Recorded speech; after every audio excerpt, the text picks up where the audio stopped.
Before this video starts, I just wanted to let you know that I was heavily inspired by the YouTuber Afterlife to create this video. Go and check out his channel. Oh, and I'm sick, so I'm sorry for my voice. I feel like Infinite Warfare's zombie mode is the most misunderstood and mistreated zombie mode of the whole Call of Duty franchise. But why? Why was it received the way it was?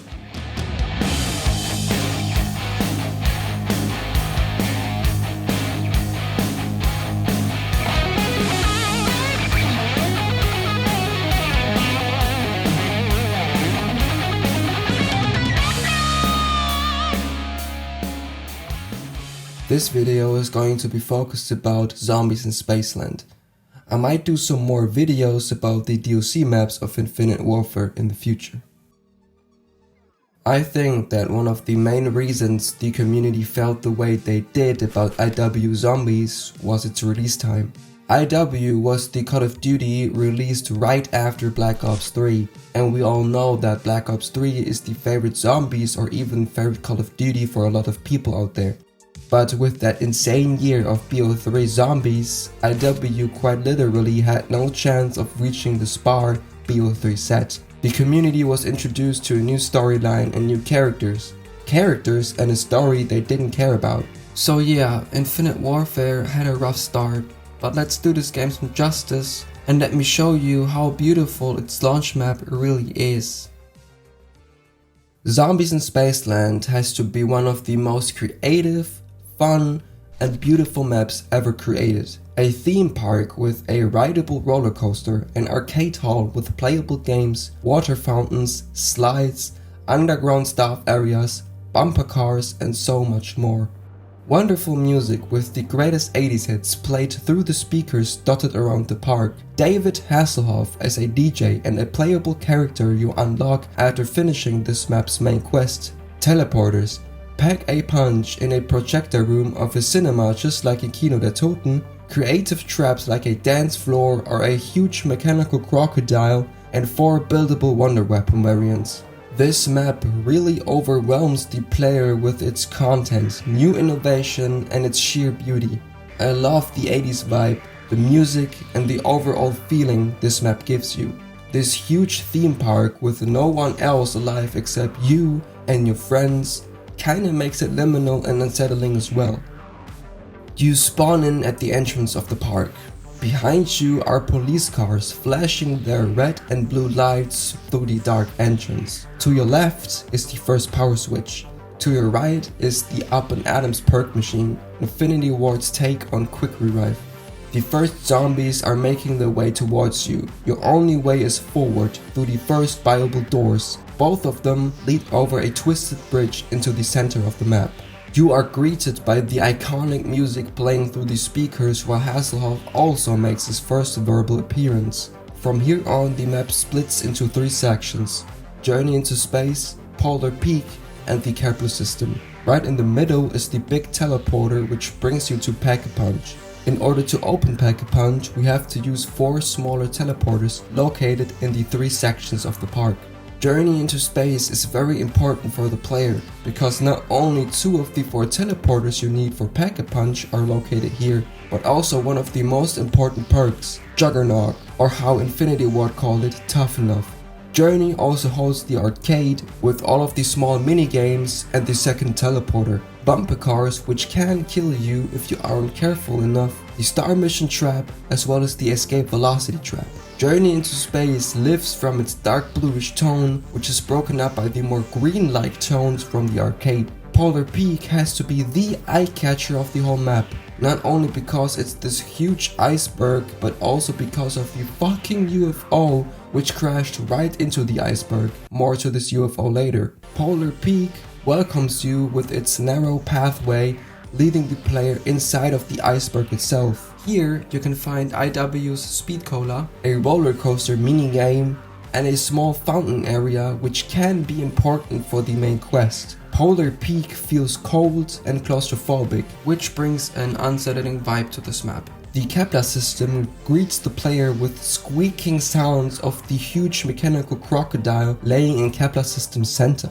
This is definitely the smallest area of the map. Relatively tight spaces, the last teleporter, and IW's new perk, Slappy Taffy. Kepler system feels threatening but also warm to its red and orange colors. Last but not least, there is the underground staff area. This part of the map is very dangerous. Tight and long hallways lead you to various parts of the park, from Journey to the arcade and Polar Peak. No music is playing down here, which makes it even more unsettling. Overall, Zombies in Spaceland feels unbelievably unique, creative and exciting.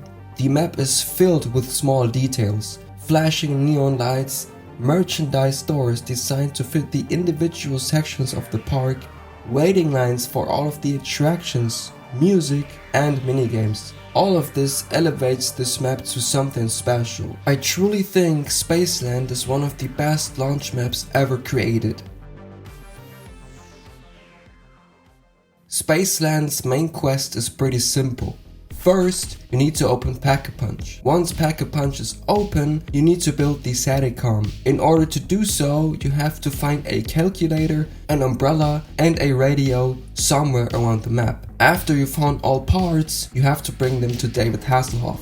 And the round and the big UFO which crashed into the iceberg will start making some strange noises. Your screen starts shaking, which indicates you that you are able to pick up the Sadicom from Hasselhoff. Now you need to place the Sadicom in 3 random locations and defend it for a specific amount of time. This step can get a little bit hectic since the Sadicom is really fragile. Every defense is going to take a little bit longer, ending with 2 full minutes. If you manage to successfully complete all 3 holdouts, you have to go to Hasselhoff again and give him the Sadicom. After 2 rounds, he will give you 4 radios. Place those radios around the Pack-a-Punch portal in the center. Now you are ready to start the boss fight. Activate the radios. They will light up in 4 different colors: blue, yellow, red and green. The UFO is now flying above the Pack-a-Punch portal, lighting up in a sequence of the 4 radio colors. Your goal is to remember the UFO's sequence and input it in the radios. Repeat it for 3 times and you will have completed the first phase of the boss fight. In the second phase, you will have to fight against an alien. It is going to jump from rooftop to rooftop, constantly shooting at you, while endless hordes of zombies are making their way towards you.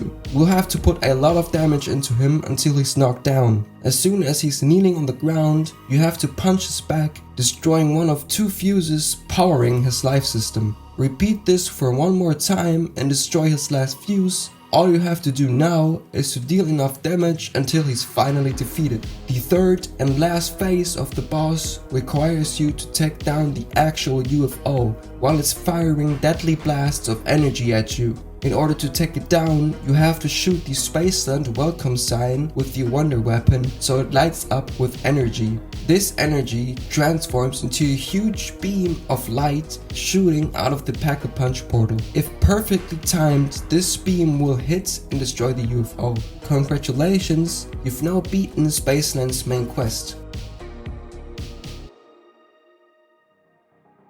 Zombies in Spaceland introduces 2 new perks, Slappy Taffy for more melee damage and Trailblazers, which leaves a fire trail while sliding.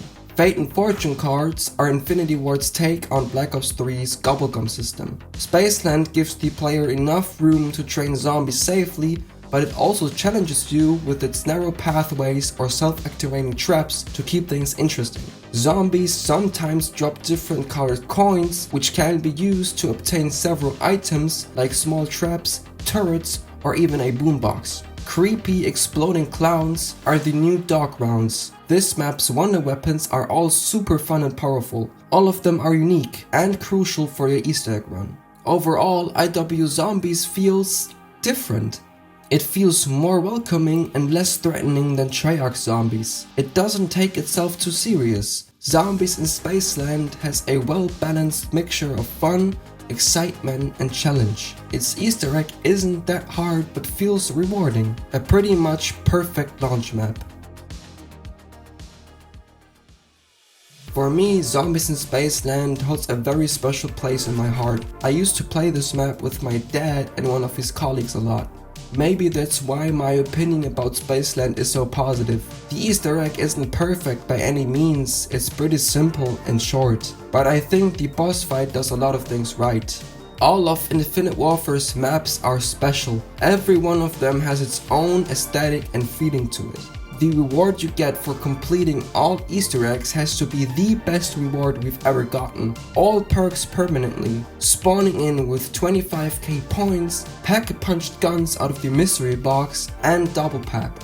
The Super Easter Eggs boss fight is the hardest one out of every single zombie boss out there. I still have to beat him. So yeah, is my opinion blinded by nostalgia? Yes, but I really try to be as objective as possible in this video. Thank you so much for watching. Hey, just a quick note.